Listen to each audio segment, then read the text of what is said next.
오늘부터 대림절이 시작되었습니다. 대림절은 성탄절 전주 4주간을 가리킵니다. 예수님의 탄생과 다시 오심을 기다리는 절기입니다. 강림절, 대강절이라고도 부릅니다. 기독교는 기다림의 종교입니다. 성경은 기다림의 책입니다. 구약은 메시아에 대한 내용이고 신약은 다시 오실 예수님에 대한 이야기가 핵심입니다. 그런데 기독교가 타락했습니다. 기다림을 잊어버렸습니다. 다시 오실 주님을 기다리는 신앙이 식어버렸습니다. 여러분, 기다림은 멈춤이 아니라 준비의 과정입니다. 슬기로운 5 처녀처럼 우리는 기름과 등불을 준비해야 합니다. 아멘.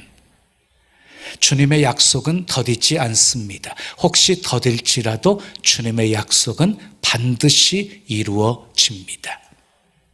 누가복음 2장을 보면 시몬이라는 사람이 있어요. 시몬이라는 사람이 메시아를 간절히 기다렸습니다. 그에게는요, 성령의 지시하심이 있었어요. 그리스도를 보기 전에는 죽지 않을 것이라고 하는 성령의 음성을 들은 사람이었어요. 그가 간절히 기도하다가 아기 예수님을 만나고 아기 예수님을 안고 이렇게 하나님을 찬송합니다. 이제는 말씀하신 대로 종을 평안히 놓아주시는도다. 내 눈이 주의 구원을 보았나이다.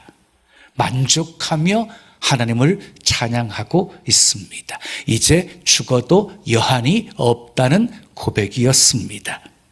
자, 만족이라는 단어를 국어사전을 찾아보니까요, 마음의 흡족함, 모자람이 없이 충분하고 넉넉함이라는 뜻을 가지고 있었습니다. 여러분 어떻습니까? 여러분의 삶이 만족하십니까? 어떤 사람들은 행복이 소유에 있다고 생각합니다. 아닙니다. 현대인들 보십시오. 가진 것이 부족해서 행복하지 않은 것이 아니라 만족이 없어서 행복하지 않은 것입니다. 가진 것이 없어도 만족하면 행복할 수 있습니다. 여러분의 삶은 어떻습니까? 사는 것이 즐겁고 살맛 나십니까? 그냥 절로 감사가 나오십니까? 만족하며 살고 계십니까? 그러면 행복한 사람입니다. 타임즈 기자가 세계의 부자였던 록펠러에게 찾아가서 당신은 현재 가지고 있는 그 부여에 만족하십니까? 라고 질문했을 때 아니요 라고 그는 대답을 했습니다. 그래서 얼마나 더 가져야 만족할 수 있겠습니까? 라고 묻자 많이도 말고 조금만 더요 라고 대답했다고 합니다. 오늘날 현대인들을 보면 만족이 없습니다. 그 이유는요, 조금만 더에 있습니다. 많이도 아닙니다. 조금만 더입니다. 그런데 그 조금만 더가 끝이 없다는 것이 문제이지요. 조금만 더가 채워지면 또 조금만 더, 또 조금만 더는 계속되어지기 때문입니다. 어느 마을에 아름다운 여자가 있었어요. 아주 이쁜 아가씨였어요. 근데 흠 하나가 있었어요. 키가 너무 컸어요. 키가 얼마나 컸냐면요, 2m 27cm였어요. 여러분, 키 큰 사람 하면 서장훈, 최웅만 그렇지요. 제가 그들의 키가 얼마인지를 어저께 설교 준비하면서 쳐봤거든요. 그랬더니 서장훈은요, 2m 7cm. 그지요? 근데 최웅만은 더 커요. 2m 18cm. 근데 지금 이 여자는요, 2m 27cm 더 커요, 여자가. 그래서 키가 큰 것 때문에 혼기를 놓쳐버렸어요. 그래서 생각다 못한 이 처녀가 100일 동안 장성을 다하면서 키를 줄여달라고 빌었어요. 그랬더니 산신령이 나타나가지고 이렇게 말했습니다. 밤에 성황당에 나타나는 난장이에게 나와 결혼해 달라고 해라. 싫다고 말할 때마다 키가 10cm씩 줄어들 것이다. 자정에 가서 봤더니 정말 난장이가 나타난 거예요. 나와 결혼해 주세요 그랬더니 이 난장이가 싫어하고 하면서 달아났어요. 그 다음날 아침 놀랍게도 10cm가 줄어가지고요 2m 17cm가 되었어요. 나와 결혼해 주세요. 나와 결혼해 주세요. 싫어. 그래서 매일같이 해가지고요 드디어 1m 77cm까지 줄였어요. 근데 고민이 생겼어요. 1m 77cm가 좋을까 1m 67cm가 좋을까 고민하다가 내가 슈퍼모델도 아닌데 그냥 1m 67이 좋겠다 해가지고 딱 한 번만 더, 그래서 나와 결혼해 줘 그랬더니 지금까지 난장이가 그 처녀 때문에 시달려왔잖아요. 이제 한꺼번에 그 화가 터졌어요. 싫단 말이야. 싫다는데 왜 그래? 울면서 달아났어요. 욕심부리던 그녀의 키는 1m 37cm로 줄어들었어요. 난장이가 연거푸 싫단 말이야. 싫다는데 왜 그래? 4번이나 싫다는 말을 했기 때문이었어요. 기다리 아가씨는 난장이 아가씨가 되었답니다. 웃자고 한 소리예요. 헬라의 유명한 철학자 소크라테스가 이렇게 말했어요. 세상에서 가장 부한 사람은 가장 작은 것을 가지고도 만족하며 사는 사람이다. 그렇습니다. 행복은 만족하는 생활 속에 있습니다. 여러분 생각해 보십시오. 사람을 볼 때 만족함이 있으셨습니까? 여러분의 가족이 여러분들을 만족하게 해 주었습니까? 남편이 만족함을 주었습니까? 아내가 만족함을 주었습니까? 자식들이 만족함을 주었습니까? 목사와 성도가 만족함을 주었습니까? 사람은 만족함을 줄 수가 없습니다. 그럼에도 불구하고 우리는 자꾸 사람을 보면서 만족함을 얻으려고 합니다. 그런데 만족함은커녕 오히려 실망감만 안겨주었던 것이 사람이었지요. 또 세상을 볼 때 만족함이 있으셨습니까? 여러분 세상 것은요 가지면 가질수록 더 가지고 싶어 하는 거예요. 한도 끝도 없어요. 그래서 세상 것을 다 가져보고 누려보았던 솔로몬이요 전도서 5장 10절에서 이렇게 고백했어요. 은을 사랑하는 자는 은으로 만족하지 못하고 풍요를 사랑하는 자는 소득으로 만족하지 아니하나니 이것도 헛되도다. 은으로 만족하지 못하고 소득으로도 만족하지 못하니 다 헛되도다 라고 했습니다. 그렇습니다. 세상에서 출세하고 성공하면 만족할 것 같습니까? 세상의 인기를 다 누리면 만족할 것 같습니까? 좋은 집을 소유하고 좋은 자동차를 소유하고 쓸만한 넉넉한 물질을 가지고 있으면 만족할 것 같습니까? 아닙니다. 세상 것은 그 어떤 것으로도 우리에게 참된 만족을 줄 수 없습니다. 이런 우스운 이야기가 있습니다. 1,000원짜리를 수표로 바꾸는 방법. 1,000원짜리를 들고 화장실에 들어가서 변기에 빠뜨리고 물을 내릴까 말까 고민하는 척하면 1,000원짜리가 노랗게 질려서 5,000원이 된답니다. 그 5,000원짜리를 가지고 가위를 들고 자를까 말까 고민하는 척하면 5,000원짜리가 파랗게 질려서 10,000원짜리가 된답니다. 그 10,000원짜리를 가지고 소각장으로 가서 태울까 말까 고민하는 척하면 10,000원짜리가 하얗게 질려서 백지수표가 된답니다. 이 우스운 이야기가 주는 의미가 무엇일까요? 사람은요 1,000원짜리를 가지면 5,000원짜리 갖고 싶고 5,000원짜리를 가지면 10,000원짜리 갖고 싶고 10,000원짜리를 가지면 백지수표를 갖고 싶어 한다는 것이지요. 이처럼 세상 것은요 가지면 가질수록 더 갈급하게 만듭니다. 그래서 세상 것은 결코 우리에게 만족감을 줄 수 없습니다. 그러나 우리에게 만족함을 주시는 분이 있습니다. 하나님입니다. 아멘. 그래서 사도 바울은 고린도후서 3장 5절에서 우리 만족은 오직 하나님으로부터 나느니라 하고 말씀했습니다. 한번 따라하세요. 우리의 만족은 오직 하나님으로부터 나느니라.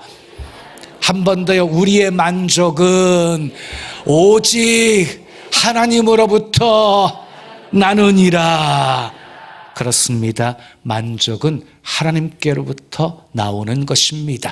만족은 하나님이 주셔야 가질 수 있는 것입니다. 하나님은 만족의 근원이십니다. 그래서 다윗은 시편 23편에서 여호와는 나의 목자시니 내가 부족함이 없으리로다 하고 만족하게 하시는 하나님을 노래했습니다. 이사야 58장 11절에 여호와가 너를 항상 인도하여 메마른 곳에서도 내 영혼을 만족하게 하며 뼈를 견고하게 하리니 너는 물된 동산 같겠고 물이 끊어지지 아니하는 샘 같을 것이라 그랬어요. 우리 영혼을 만족하게 하시는 하나님이 우리 삶을 인도하시면 우리의 삶은 물된 동산과 같게 될 것이고 물이 끊어지지 아니하는 샘과 같을 것이라는 것입니다. 그리스도를 본받아의 저자 토마스 아켐퍼스는 어느 날 꿈속에서 하나님의 음성을 들었어요. 내가 너에게 무엇을 해주기를 원하느냐. 마치 솔로몬에게 나타나셔서 말씀하신 것처럼 말이지요. 내가 너에게 무엇 해주기를 원하느냐 하고 묻자 이 아켐퍼스는요, 저는 하나님 앞에 구할 것이 아무것도 없습니다. 저는 만족합니다. 하나님 한 분으로 만족합니다 하고 대답합니다.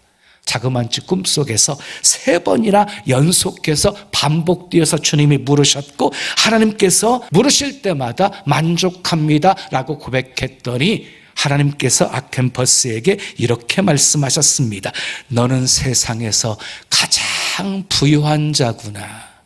만족은 하나님 안에 있습니다. 하박국 선지자의 만족의 고백을 들어보십시오. 비록 무화과 나무가 무성하지 못하며 포도나무에 열매가 없으며 감람나무에 소출이 없으며 밭에 먹을 것이 없으며 우리의 양이 없으며 외양간에 소가 없을지라도 나는 여호와로 말미암아 즐거워하며 나의 구원의 하나님으로 말미암아 기뻐하리로다. 없고 없음으로 말미암아서 마음이 상하는 것이 아니라 하나님 한 분으로 인해서 내가 기뻐하고 즐거워한다는 고백입니다.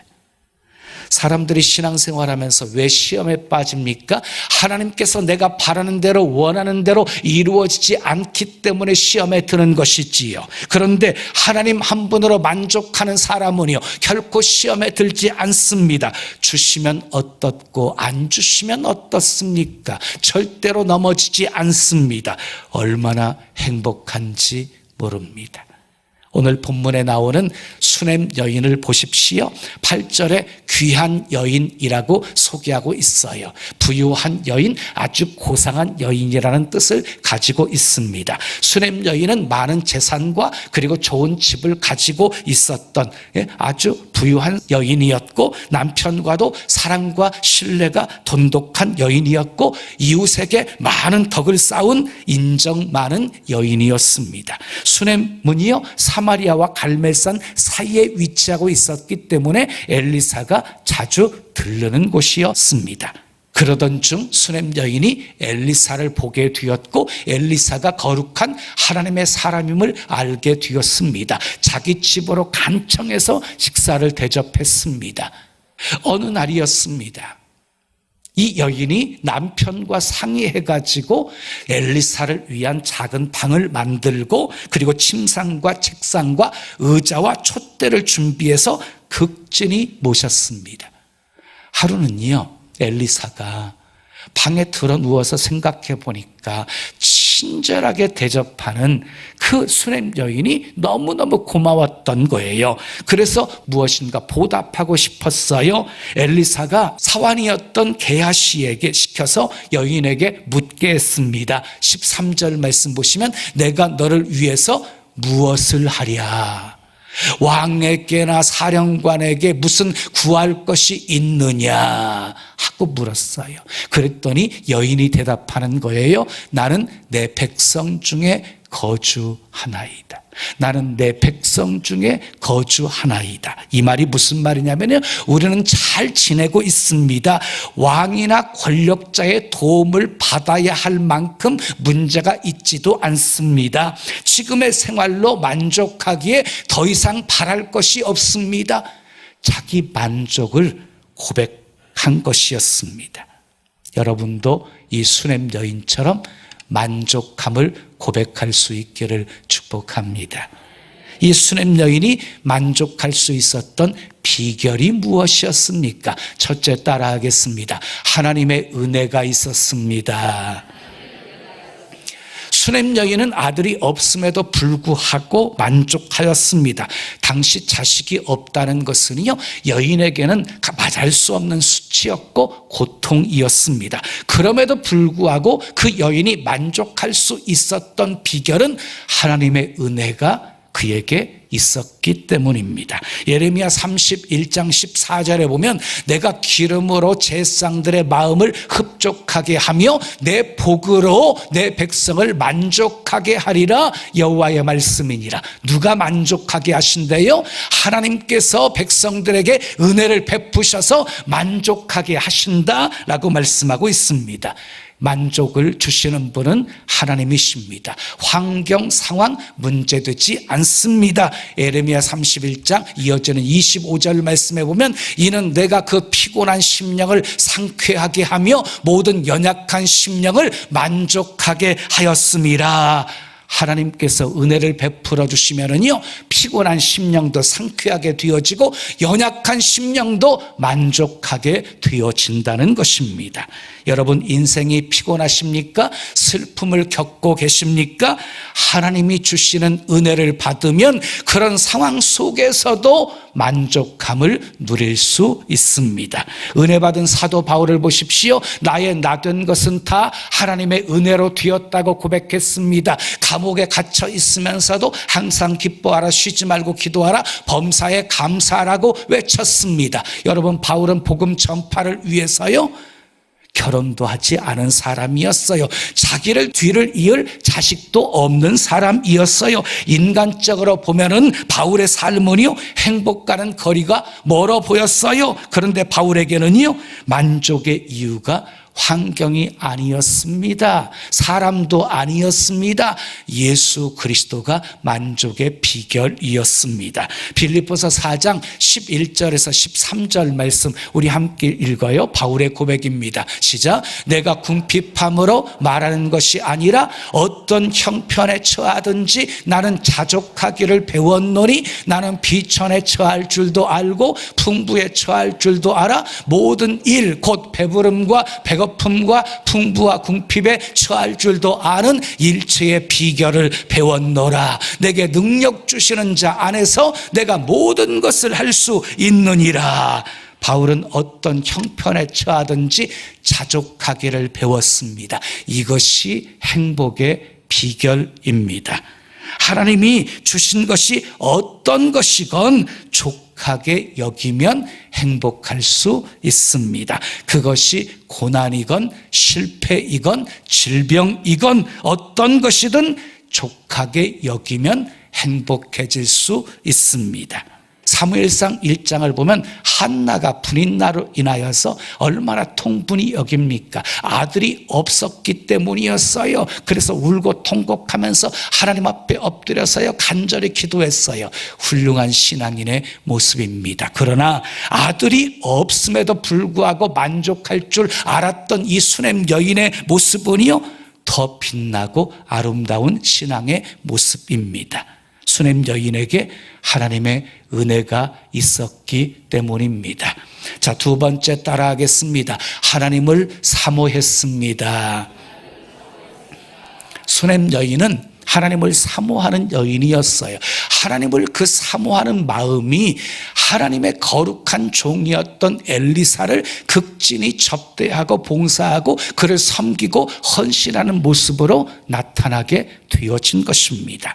이렇게 하나님을 사모하는 수넴 여인에게 하나님께서 아들을 선물로 주셨습니다. 본문 16절, 17절 말씀 우리 함께 읽습니다. 시작. 엘리사가 이르되 한 해가 지나 이때쯤에 내가 아들을 안으리라 하니 여인이 이르되 아니로소이다. 내 주 하나님의 사람이여 당신의 계집종을 속이지 마옵소서 하니라. 여인이 과연 잉태하여 한 해가 지나 이때쯤에 엘리사가 여인에게 말한 대로 아들을 낳았더라.